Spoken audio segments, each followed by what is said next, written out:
Sir exam में बस 20 दिन बाकी हैं, सर एग्जाम में बस 18 दिन बाकी हैं, सर क्या करें क्या करें, कुछ समझ नहीं आ रहा, सर एग्जाम में केवल 15 दिन बाकी हैं, क्या करें। तो परेशान मत हो, मैं आपको बताने वाला हूं इस वीडियो के माध्यम से कि आखिरी 15 दिनों में आपको क्या करना है, जिससे एसएससी जीडी के एग्जाम को आप बहुत अच्छे तरीके से ना केवल क्रैक करेंगे बल्कि यार रैंक भी लेके आएंगे। तो चलिए शुरू करते हैं इस वीडियो को और जानते हैं कि अंतिम 15 दिनों में आपकी जो रणनीति है, यानी कि जो आपकी स्ट्रैटेजी है, वो क्या होनी चाहिए।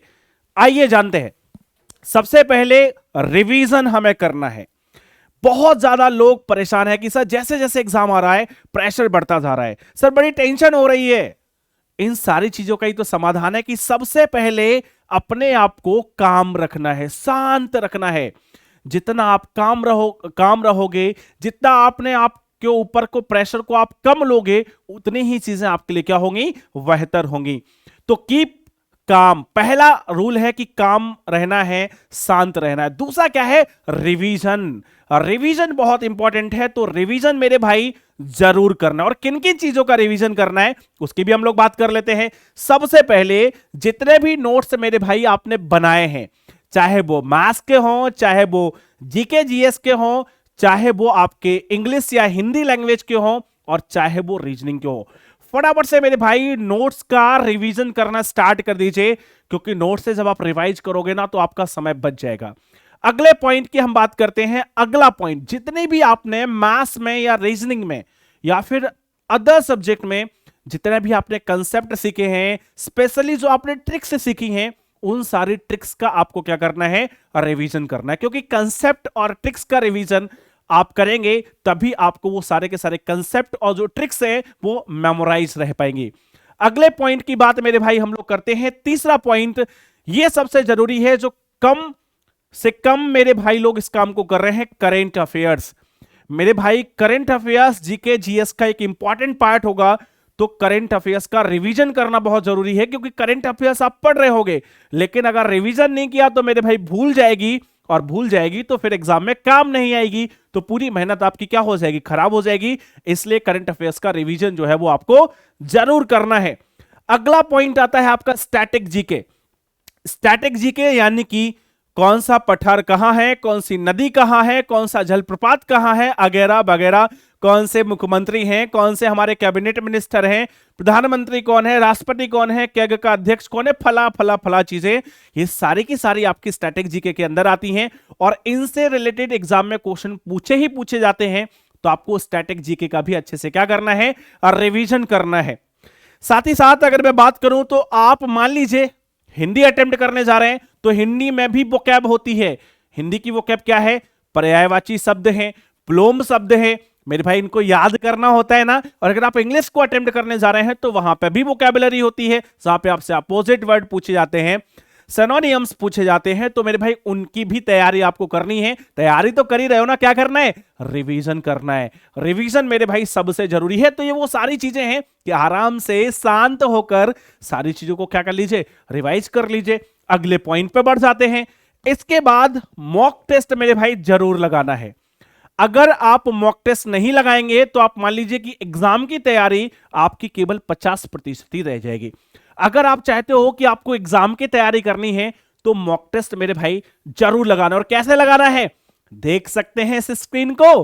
हां जी हां, ये जो स्क्रीन आपको नजर आ रही है, इसी स्क्रीन पर बैठकर आपको मॉक लगाना है, यानी कि कंप्यूटर पे बैठ के ही आपको मॉक देना है।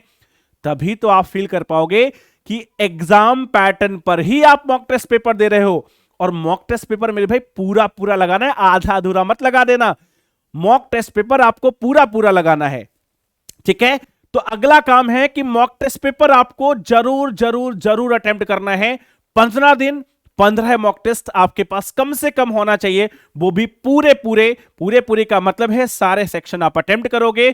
सारे सेक्शन अटेम्प्ट करने के बाद देखोगे कि आपके कितने सही हुए, कितने गलत हुए, आपने कितने मार्क्स स्कोर किए। इसके बाद अगला पॉइंट हमारे पास क्या है, ये बहुत जरूरी है। मैंने देखा है कि बहुत सारे मेरे छोटे भाई बहन ऐसे हैं जो इस चीज का बड़ा प्रयोग करते हैं। ध्यान रख लेना, गांठ बांध लेना, कुछ भी हो जाए तुक्के नहीं लगाना।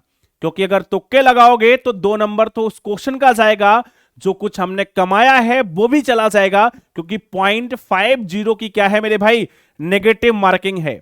आधा नंबर आपका और चला जाएगा फ्री फंड में। और हमारे यहां पे कहा जाता है कि जहां सब कुछ नष्ट हो रहा हो वहां कुछ बचा लेने वाले ही बुद्धिमान होता है। तो तुम सब ब्रिलियंट बच्चे हो, तुम्हें बुद्धिमान बनना है। ध्यान रखेगा कि आपके द्वारा कमाया गया नंबर खराब नहीं होना चाहिए, भले ही कुछ भी हो जाए। इसलिए तुक्के नहीं लगाना है, गांठ बांध लेनी है, डिटर्मिनेशन कर लेना है कि भैया तुक्के हम नहीं लगाएंगे, तभी तो सफलता पाएंगे। अगला, ये बातें जो मैं यहां पे बताने वाला हूं, ये बातें जरूर याद रखनी है, क्योंकि ये बातें आपको काम आएंगी जब आप अंतिम 15 दिनों में अपनी तैयारी को अंजाम दे रहे होगे। साथ ही साथ जब आप अपने एग्जाम वाले दिन कंप्यूटर पर बैठे होगे, तो ये बातें बहुत काम की बातें हैं। सबसे पहली बात है कि यार एग्जाम का ज्यादा प्रेशर नहीं लेना है, क्योंकि जो लोग प्रेशर में काम करते हैं अक्सर प्रेशर में किए गए काम अच्छे नहीं होते। इसलिए चिल रहना है। अगर आपने मेहनत की है, ईमानदारी से की है, तो दुनिया में कोई ताकत नहीं है जो आपका सिलेक्शन रोक ले। इसलिए प्रेशर से दूर रहना, आसानी से काम करना। अगला पॉइंट है कि किसी भी क्वेश्चन को आपको ईगो पे नहीं लेना है। जब आप मॉक टेस्ट पेपर करेंगे तब भी इस बात को ध्यान रखेंगे, और जब आप एग्जाम में होंगे तब इस बात को ध्यान रखेंगे। ये प्रैक्टिस हमें छोटे से ही कराई जा रही है कि जो प्रश्न आते हैं उन्हें सबसे पहले हल करना है, जो नहीं आते हैं उन्हें छोड़ के आगे बढ़ जाना है। बाद में आपके पास जो समय बचेगा उसी समय पर आप उसका यूज करेंगे। ईगो पे मत लेना, अच्छा परसेंटेज तो गुरुजी ने पढ़ा रखा है, कैसे नहीं होगा देखते हैं, ऐसी कोई बातें माइंड में नहीं सोचनी है, क्योंकि ऐसा सोचोगे तो एग्जामिनर चाहता है कि आप ऐसा सोचो, आपका समय क्या हो जाएगा, खराब हो जाएगा, और समय खराब होगा तो सिलेक्शन नहीं होगा। अगला पॉइंट और इंपॉर्टेंट पॉइंट, लेबल का टेंशन नहीं लेना है। बहुत सारे बच्चे, सर लेबल ऐसा आएगा, लेबल वैसा आएगा, सर नया पैटर्न है तो क्या लेबल टफ होगा, क्या आसान होगा, दुनिया भर की बातें। अरे मेरे भाई लेबल का टेंशन मत लो, जो भी होगा पहली बात सबके लिए होगा।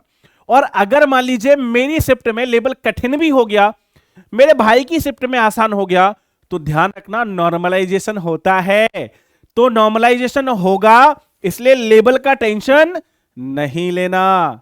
समझ रहे हो ना, लेवल की टेंशन लेने की जरूरत नहीं है। और जिसने भी भाई साहब ये बातों को फॉलो कर लिया, उसका एसएससी जीडी क्रैक होने से कोई नहीं रोक सकता, और ना ही अच्छी रैंक लाने से कोई रोक सकता है। तो मेरे भाई इन बिंदुओं को फॉलो जरूर करना और बताना कि आपकी जो आपकी तैयारी है उसमें आपने कितना बेहतर किया है। ऐसे ही और शानदार शानदार वीडियो के साथ मैं मिलता रहूंगा। मिलते हैं अगले वीडियो में, तब तक के लिए अपना ख्याल रखिए, हंसते रहिए, मुस्कुराते रहिए और मेहनत के साथ पढ़ते रहिए। जय हिंद, लव यू ऑल।